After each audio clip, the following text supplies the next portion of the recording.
either made them vote again to get the result they wanted, or simply ignored the vote altogether. Listen to what Jean-Luc Dehaene, the former Belgian Prime Minister, said about a referendum on the EU Constitution. If the answer is no, the vote will probably have to be done again, because it absolutely has to be a yes. Listen to what Jean-Claude Juncker, the current president of the EU Commission, said about the French referendum on the EU Constitution. If it's a yes, we will say, on we go. And if it's a no, we will say, we continue. This is the same guy who said, quote, when it becomes serious, we have to lie. These people have nothing but contempt for your democratic rights. Look at the Eurozone bailouts. Under Article 125 of the EU's treaty, the bailouts were completely illegal. Under the EU's own rules, they were illegal. When Papandreou called for a referendum on the Greek bailout, he was turfed out and replaced with a Eurocrat. The same thing happened to Berlusconi when he said that the euro had made Italians poorer.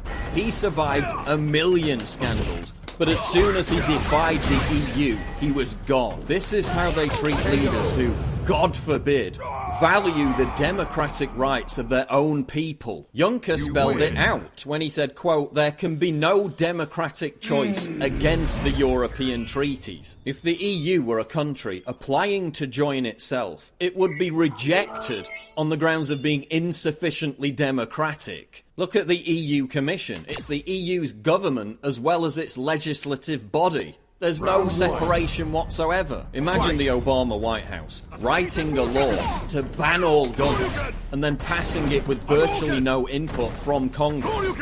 That's practically how the EU operates. That's not a democratic institution. That's a tyranny. Why would we want to be part of an institution that's inherently anti-democratic? An institution that seeks to regulate and control every aspect of human behaviour. A complete insult to British common law, which holds that freedoms that are not explicitly prohibited are implicitly allowed. An institution whose Euro judges have declared that their decisions take precedence over national constitutions and parliaments. Do you want to live in a democracy or a technocracy? Do you want to have the power to remove the people that govern you, or be at the whim of bureaucrats who you didn't even elect, being ruled by people whose names you don't even know? Do you recognise this man? No. Do you recognise that man? No. I challenge you to name almost any. We sacrificed our democracy, our sovereignty, in return for promises of peace and prosperity. And this is what we got in return. MEPs who we don't even vote for. They're completely ceremonial. They have no power. The EU Parliament can't even propose or repeal laws. It's all done by unelected commissioners who scheme behind the scenes with lobbyists. Parliamentary democracy, once every 5 years you can throw everything out the window and start again. With this, once something is European law, there is nothing through the democratic process the voter can do to change it. The people whom we elect to go to Brussels have almost no power at all. They do what they're told. Got even less power than the House of Lords, for goodness sake. Our votes for these people are pointless.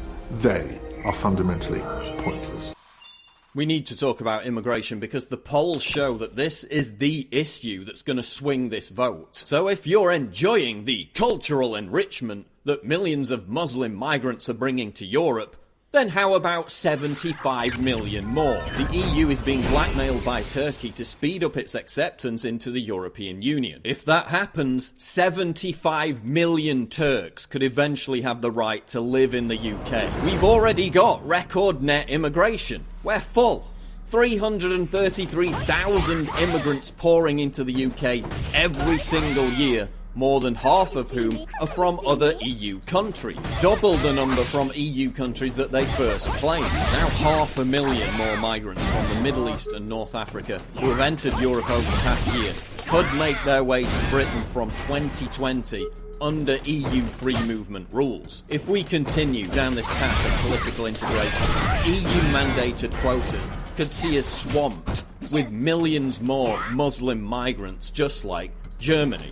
We won't be in a position to say no. This is already putting an incredible strain on our public services and the NHS. We've got a chronic housing shortage. We've got record homelessness. And thanks to the EU's open border policy, southern European states simply waved millions of migrants through, knowing that they would head to the northern European welfare states and would become someone else's burden. Now Sweden and Germany are making their own people homeless to accommodate migrants who have nothing but contempt for our culture. People from an aggressive and regressive belief system who hate the West even though we shower them with benefits. So unless you want parts of Britain to become Brussels-style radicalised Islamic ghettos, we need to take back control of our borders. Like any big government outfit, the EU also wants to import millions more people who will become dependent on big government. Why? Because they'll vote for more big government. Despite the official Leave campaign shying away from immigration, the polls show that this is the primary issue motivating voters. This is how we win, by putting immigration at the forefront where it deserves to be. The European Union is an economic basket case. Since 2010, every region in the world has experienced significant economic growth, except Europe. It's the sick man of the globe. The UK sends the EU £350 million a week. Enough to build a new NHS hospital every single week. We get less than half of this back and have no control over how it's spent. Britain has paid more into the EU budget than she got back. For 40 out of 41 years, we spent more than double on EU largesse than we saved from 5 years of austerity measures. Yet where are the mass protest movements on the left? It's no surprise how desperate the EU is for us to stay. We're propping up their entire failing system. As the disaster in Greece has shown, the EU is only economically as strong as its weakest member. Now countries like Albania and Serbia are about to join, so more of our money can be transferred over to them. This is just wealth confiscation on a continental scale. Look at how the EU's devastated the British fishing industry, banning fishermen from operating on their own doorstep. These fish markets used to bustle with 12,000 boxes of fish a day. Now look at it. 200 boxes a day. We pay the price while countries that maintained their independence from the EU, like Norway, prosper. When Britain joined the common market, it lost control of its fishing grounds. When quotas were imposed, several other European countries lobbied the EU for Britain's fishing rights to be divided up between them. The British government was powerless to stop this. The EU has just obliterated the English fishing industry altogether. The quota system they've got now is just mad. Local fishermen were now banned from fishing in waters they'd fished successfully for centuries. Oh, just beyond the pier over there. In fact, it might be there today, this great big Dutchman. Well, that Dutchman's got 25% of the whole quota of all of England. It's only 3 or 4 miles off the time catching herring and mackerel. Local fleet can't catch herring and mackerel and it's right on the doorstep. There is still a prospering North Atlantic fishing industry, but only in countries that have retained their independence. Well, look at the Icelandics and the Faroes and the Norwegians. They sell millions of pounds worth of fish to us. And they're outside the common market. But you tell me a common market country that buys fish off us, but they'll send the fishing boats to the North Sea to catch our fish. It's just madness. The EU has been paying British fishermen to destroy their boats. Inside the EU, Britain isn't even allowed to negotiate its own trade deals. It has to fall in line with the other 27 countries. But what's going to happen to British exports to the EU if we leave? The EU takes 55% of Swiss exports and 81% of Norwegian exports, both of which aren't in the EU. The EU isn't going to stop trading with us if we leave. They need us. We'd be their biggest export market. We'd also be free to sign trade deals with countries that are actually growing economically and not be bound by the EU ball and chain. But aren't we taking a huge leap into the unknown if we leave? Claim the Remain camp fearmongers. Really? Well, look at Switzerland, the highest quality of life in the world, 5 times the exports of the UK, one of the lowest unemployment rates in the world, low taxes, few regulations, a GDP twice as high as Britain, the same for wages, direct democracy. The people decide when there's a referendum, not the politicians. Switzerland still trades with the EU, and it doesn't have to apply any of their endless regulations domestically, whereas Britain has to apply 100% of them. I mean, what's not to like? Switzerland has flourished precisely because it's not in the EU. Why can't we follow their example? Look at Iceland, same story. Look at Guernsey. Its head of state is the Queen. It uses the pound. It has a parliamentary democracy. It has control over its own borders. It has a thriving economy, a high standard of living. Crime is virtually non-existent. Guernsey is not in the European Union. Why can't we follow their example? The EU is so fixated with regulating and controlling our every activity.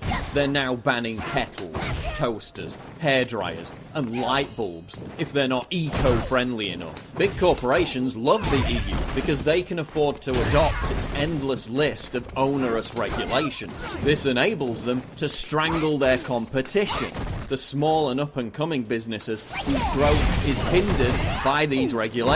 Despite the fact that only 6% of their exports go to EU countries, small businesses in the UK have to comply with 100% of EU regulations. A salmon smoker in London had to pay thousands of pounds to comply with EU allergy regulations to say that his product contained fish. Gee, do you think the consumer would already know, if they're buying salmon, that it contains fish? Look at how the EU conspired with pharmaceutical companies to ban vitamin supplements. Only Big Pharma could afford to run all the safety tests, even though there was no safety issue in the first place. Independent herbalists couldn't afford those tests, and they went out of business. Look at how the EU and big corporations conspired to switch cars over to diesel fuel to corner the market. Oh, but it was all for a good cause, a 15% reduction in CO2, because they really care about it. What they didn't tell you was that compared to petrol, diesel emits 22 times more pollutants that penetrate our lungs, brains and hearts. For a crony capitalist deal, the EU imposed regulations that actually killed untold numbers of people. Why would we want to remain part of an institution that's designed to screw over small businesses and the middle class? Why wouldn't we want to leave an institution that jacks up our cost of living by slapping regulations and tariffs on everything that we consume? The EU's anemic economic growth has left its member states at the mercy of mass uprisings and civil unrest. That's why far-right extremist parties are now soaring in popularity. People are getting more desperate. Mass riots are now becoming more commonplace as a result of the EU's disastrous economic policies. So in what way does staying in the EU make us any safer?